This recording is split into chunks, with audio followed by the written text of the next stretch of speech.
សួស្តីអ្នកទាំងអស់គ្នាថ្ងៃនេះយើងមានមុខម្ហូបសឡខជើងជ្រូកអញ្ចឹងបងប្អូនគ្រឿងផ្សំរបស់យើងគឺយើងមានជើងជ្រូកយើងមានជាមួយនឹងពងទាដែលយើងស្ងោររួចហើយមួយទៀតគឺយើងមានជាមួយនឹងទំពាំងជ្រក់បងប្អូនចាដំបូងគឺយើងធ្វើការដាក់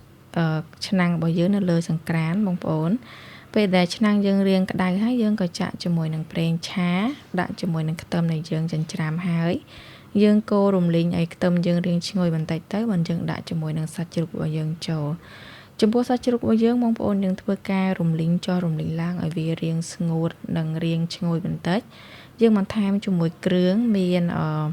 ស្ករពាងយើងមានប្រេងខ្យងយើងមានជាមួយនឹងទឹកត្រី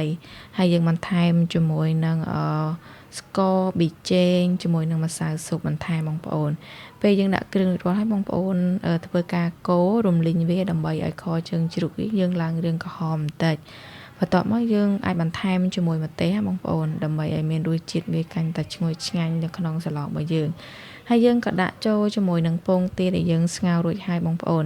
ចំពោះពងទាបងប្អូនធ្វើការកូរថ្នមដើម្បីកុំឲ្យពងទារបស់យើងបែកបងប្អូនយើងកូររំលីងឲ្យវាចូលជាតិនិងរាងក្រហមតិចជាមួយនឹងជើងជ្រូករបស់យើងបងប្អូនយើងធ្វើការកូរចុះកូរឡើងរាងចូលជាតិរាងក្រហមតិចហើយបងប្អូនយើងបន្ថែមយើងដាក់ជាមួយនឹងទំពាំងជ្រូករបស់យើងហើយចំពោះទំពាំងជ្រូករបស់យើងហ្នឹងគឺយើងធ្វើការកូរជាមួយនឹងពងទាហើយនឹងសាច់ជ្រូករបស់យើងដូចគ្នាយើងធ្វើការកូរថ្នមរួចហើយយើងក៏បន្ថែមជាមួយនឹងទឹកបន្ថែមទឹកហើយយើងក៏រំងាស់វាចោលឲ្យរាងពុះពេលពុះហើយយើងកុំភ្លេចបងប្អូនយើងដាក់ជាមួយនឹងម្រេចចំពោះខបើសិនជាយើងអត់ដាក់ម្រេចគឺវាអត់ឆ្ងាញ់ទេ